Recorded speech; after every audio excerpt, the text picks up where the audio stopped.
مجھے اس کے بدلے کچھ پیسے دے دیتے ہیں۔ حضرت مسلم بن عمر کہنے لگے کہ یہ کام آپ کب سے کر رہے ہو؟ کہنے کہ بچپن سے میرا کام یہی ہے، کیونکہ میرے آبا و اجداد بھی یہی کرتے تھے اور میں بچپن سے یہی کرتا آ رہا ہوں۔ اب دیکھیے نا، میری زندگی تقریباً 50 سالہ ہو گئی۔ عزیزان گرامی وقار، حضرت مسلم بن عمر فرماتے ہیں میں نے ان سے پوچھا کہ آپ نے پوری زندگی قبرستان میں لوگوں کی قبریں کھودنے میں لگا دی، کیا آپ اس قبرستان میں کوئی ایسی چیز دیکھیں جس چیز کو دیکھنے کی وجہ سے آپ کو بڑی حیرانگی محسوس ہوئی ہوگی، آپ تعجب کیے ہوں گے اس بات پر؟ وہ غور کن کہنے لگے کہ مسلم، جب آپ نے سوال کیا ہے تو آپ کو میں بتاتا ہوں، میں نے اس قبرستان میں ایسے ہزاروں چیزیں دیکھی ہیں جس کو میں بھلا نہیں سکتا، لیکن ان تمام چیزوں میں نے ایک واقعہ ایسا دیکھا ہے جو میری زندگی کا سب سے اہم حصہ ہے۔ عزیزان گرامی وقار، وہ قبر کھودنے والا بندہ حضرت مسلم بن عمر سے کہنے لگے کہ وہ واقعہ یوں ہوا کہ میرا کام صرف قبریں کھودنا ہوتا تھا۔ میں نے ایک دن ایک قبر کھودی، دوسری قبر کھودی اور پھر تیسری قبر بھی کھود ڈالی، اور پھر اس انتظار میں بیٹھا تھا کہ کوئی جنازہ آئے گا اور اس قبر کھودنے کے عوض مجھے اجرت ملے گی۔ عزیزان گرامی، وہ شخص کہہ رہا ہوتا ہے مسلم بن عمر میں قبرستان ہی میں ایک پیڑ کے نیچے دھوپ کی تپش سے بچنے کے لیے ایک کپڑے کو اپنے سر میں ڈال کر آرام کر رہا تھا۔ اچانک میں نے دیکھا کہ دو سفید پوش انسان کی شکل و صورت میں، یا یوں کہے کہ دو خوبصورت انسان سفید لباس میں ملبوس ہو کر کے نورانی چہرے والے قبرستان کے اندر آئے۔ میری آنکھیں یہ دیکھ رہی تھی کہ اس سے پہلے میں نے ان دونوں کو اس دنیا میں نہیں دیکھا تھا، اور میں ایسا محسوس کر رہا تھا کہ یہ ہے تو انسانی لباس میں، ہے تو انسانی شکل و صورت میں، لیکن مجھے ایسا کیوں لگ رہا تھا کہ یہ شاید انسان نہیں ہے۔ وہ شخص آگے کہہ رہے ہیں مسلم بن عمر، وہ دونوں شخص قبرستان آئے اور جو قبر سب سے پہلی تھی اس قبر کے دو سائیڈ میں دونوں کھڑے ہو گئے، ایک دوسرے سے کہہ رہا ہے لکھو، دوسرا فرشتہ کہہ رہا ہے کہ کیا لکھوں؟ وہ فرشتہ جواب دیتا ہے لکھو کہ اس قبر کو 12 میل چوڑی اور 12 میل لمبی کر دی جائے۔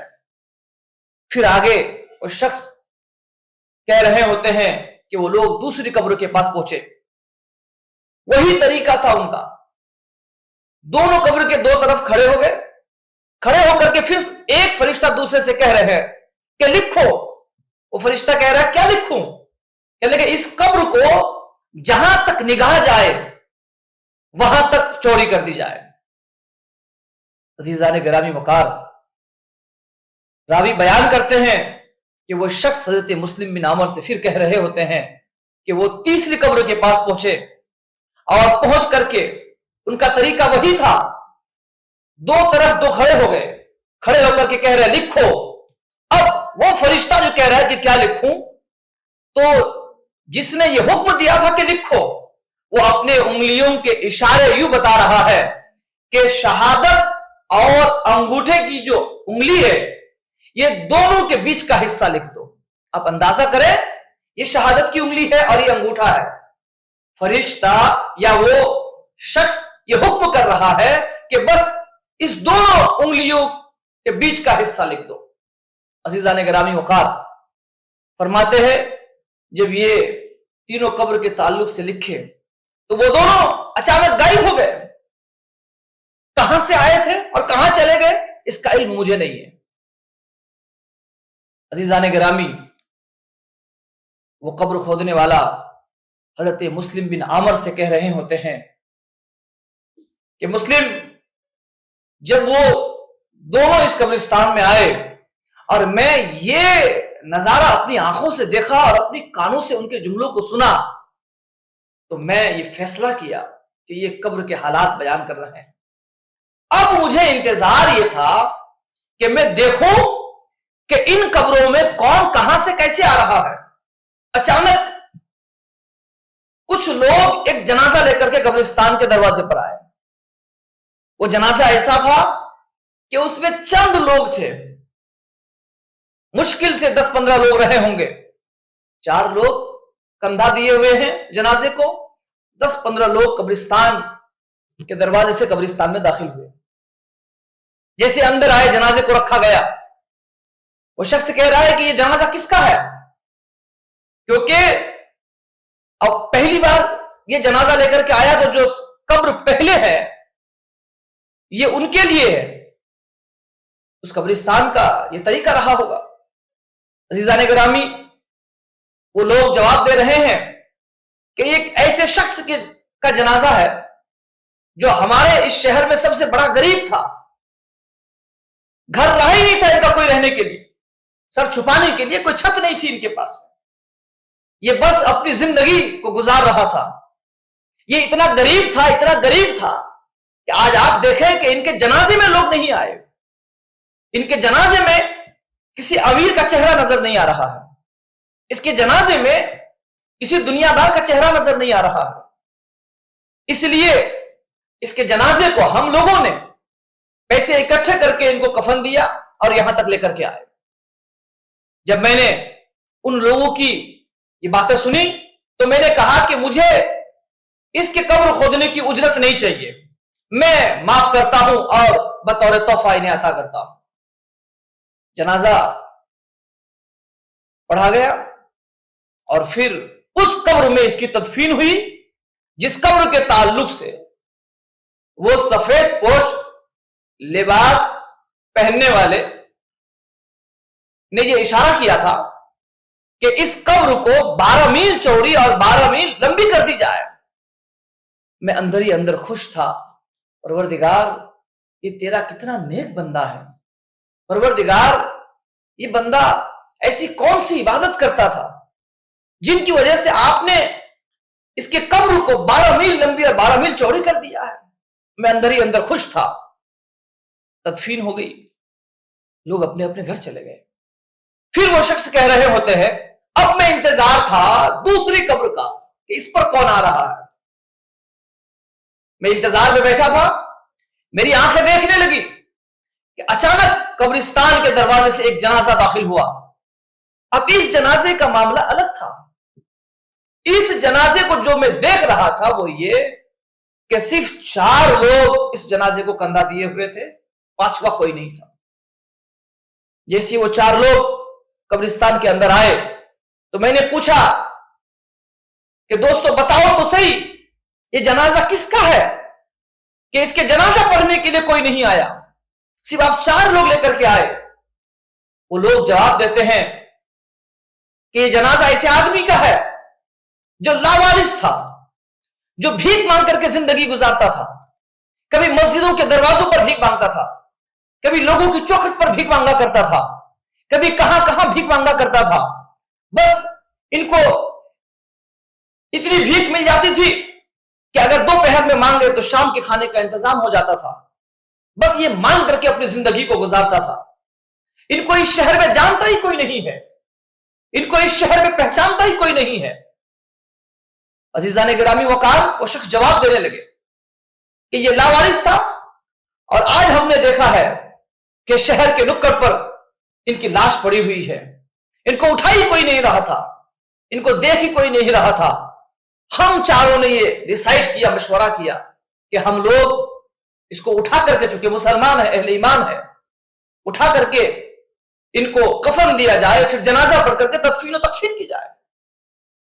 عزیزو، لوگ جواب دے رہے ہوتے ہیں کہ چونکہ یہ اس شہر کا نہیں تھا اس لیے اس شہر والوں نے کوئی اس کے نماز جنازے میں نہیں آیا، اس کو کوئی جانتا نہیں تھا، اس کا کوئی یہاں پر رشتہ دار نہیں ہے، اس لیے یہاں پر کوئی نہیں آیا. ہم 4 لوگ چونکہ ہم بھی اس کے لیے اجنبی ہیں مل کر کے یہ فیصلہ کیے کہ چاہے کوئی بھی ہو ہے تو مسلمان تو کم سے کم جنازہ پڑھ کر کے تدفین تو کر دی جائے اور ہم ان کو یہاں تک لے کر کے آئے. عزیزان گرامی وقار وہ لوگ یہ بیان کر رہے تھے اور وہ غورکن یعنی قبر کھودنے والا اندر ہی اندر خوش تھا. پروردگار یہ تیرا کتنا مقبول بندہ ہے. یہ لوگ جو بیان کر رہے ہیں وہ یہ ہے کہ اس شہر میں اس کو جانتا ہی کوئی نہیں ہے, اس کا جنازہ پڑھنے والا پانچواں کوئی نہیں ہے, لیکن پروردگار یہ کون سا ایسا عمل کرتا تھا, کون سی ایسی عبادت کرتا تھا کہ تو نے اس کے قبر کو تاحد نگاہ کشادہ کرنے کا حکم دیا, یعنی جہاں تک نظر جائے وہاں تک چوڑی کرنے کا حکم دے دیا. وہ بندہ اندر ہی اندر خوش تھا. انہوں نے کہا کہ جب یہ اتنا کمزور تھا تو پھر مجھے بھی اس قبر کی اجرت نہیں لینی ہے. عزیزان گرامی وقار وہ آگے کا مرحلہ دیکھیں. وہ شخص کہہ رہے ہوتے ہیں اب میں انتظار تھا تیسری قبر کا, جس قبر کے بارے میں ان دونوں نے یہ اشارہ کیا تھا کہ اس قبر کو شہادت کی انگلی اور انگوٹھے کے بیچ کے حصے میں مقید کر دو. آپ اندازہ کریں قبر نارمل اتنی تو چوڑی ہوتی ہے کہ 2 آدمی اتر کر کے میت کو رکھ پا رہے ہیں, لیکن اشارہ کرنے والوں نے یہ اشارہ کیا کہ شہادت کی انگلی اور انگوٹھے کے بیچ کے حصے میں مقید کر دو. وہ شخص کہہ رہے ہوتے ہیں کہ اب میں انتظار تھا اس قبر میں آنے والے کی. اچانک میری آنکھیں دیکھ رہی ہے کہ ایک جنازہ آیا قبرستان میں, اور وہ جنازہ صرف جنازہ نہیں آیا بلکہ ایک جمع غفیر کی جماعت تھی. ہزاروں لوگ اس جنازے میں شرکت کر رہے تھے. شہر کے بڑے بڑے لوگ اس جنازے میں تھے, بڑے بڑے چودھری اس جنازے میں تھے, بڑے بڑے بلڈنگوں میں رہنے والے لوگ اس جنازے میں تھے, قوم کے بڑے بڑے حاکم اس جنازے میں تھے, شہر کے بڑے بڑے ڈاکٹر اس جنازے میں تھے, بڑے بڑے پیسے والے اس جنازے میں تھے. ہزاروں کی تعداد میں لوگ اس کی جنازے میں شرکت کی. میں نے دیکھا کہ جب اس جنازے کو لے کر کے قبرستان آیا تو میں نے پوچھا کہ غلاموں بتاؤ تو صحیح کہ یہ کس کا جنازہ ہے جس میں اتنی بھیڑ ہے, اتنے بڑے بڑے لوگ اس کی جنازے میں شرکت کی ہے. لوگوں نے سینہ تان کر کے کہا آپ کو معلوم نہیں ہے یہ شہر کے اس آدمی کا جنازہ ہے جو سب سے بڑا امیر تھا, جو سب سے بڑا رئیس تھا, جن کے پاس ہزاروں گاڑیاں ہیں, جن کے پاس ہزاروں ایکڑ کی زمین جائیداد ہے, جو ہمیشہ پیسوں کے بلبوتے اپنی زندگی کو جیتا تھا. وہ قبر کھودنے والا دبی آواز میں کہہ رہا ہے کیا کوئی مجھے یہ بتا سکتا ہے کہ ان کے دنیاوی کام کیا تھے, یہ دنیا میں کرتا کیا تھا؟ جنازے میں شرکت کرنے والے لوگوں میں ایک آدمی نے اس سے یہ مخاطب ہو کر کے کہا کہ یہ شخص تھا تو مالدار, یہ شخص تھا تو پیسہ والا, یہ آدمی تھا تو بہت بڑا رئیس, ان کے پاس بے شمار زمین جائیداد تھی, بڑے بڑے گھروں میں یہ زندگی گزارتا تو تھا, لیکن یہ کبھی بھی اپنی زندگی میں کسی غریب سے اگر کوئی سامان خریدا ہو تو اس کو اس کی اجرت نہیں دیتا تھا. جا کر کھڑا ہوتا اور اپنی دادا گیری کی وجہ سے ڈرا کر کے دھمکا کر کے وہ چیز لے لیا ہوتا تھا. نہ جانے دنیا میں کتنے غریب ہیں اس شہر میں جن کا حق انہوں نے کھا لیا ہے. نہ جانے کتنے لوگ آج بغیر چھت کے اس شہر میں زندگی جی رہے ہیں جن کی چھتوں کو اس آدمی نے چھینا ہے اپنی طاقت کے بلبوتے پر. نہ جانے کیسے کیسے لوگ اس شہر میں رہ رہے ہوتے ہیں جن کے دنیاوی حقوق کو اس بندے نے ختم کر ڈالا ہے. نہ جانے کیسے کیسے لوگوں کو یہ بندہ ستایا ہے, نہ جانے کیسے کیسے لوگوں کو انہوں نے مارا ہے اپنی طاقت پر, انہوں نے ستایا ہے, ظلم کیا ہے غریبوں پر. عزیزان گرامی وقار وہ بتاتا جا رہا ہے, وہ غور کن سنتے جا رہے ہیں اور اپنے دل میں یہ افسوس کر رہے ہیں اے پروردگار ہمیں تو اپنے عذاب سے بچانا, ہمیں جو تیری پکڑ ہے پروردگار اس چیز سے ہمیشہ بچانا. پروردگار ہم ہمیشہ یہ دعائیں کرتے ہیں کہ پروردگار ہم گنہگار ہیں, سیاکار ہے, خطاکار ہے, بدکار ہے, لیکن مولا ہماری گناہوں کو معاف کرنا. کیونکہ وہ بندہ یہ دیکھ رہا تھا کہ اس سے پہلے جو 2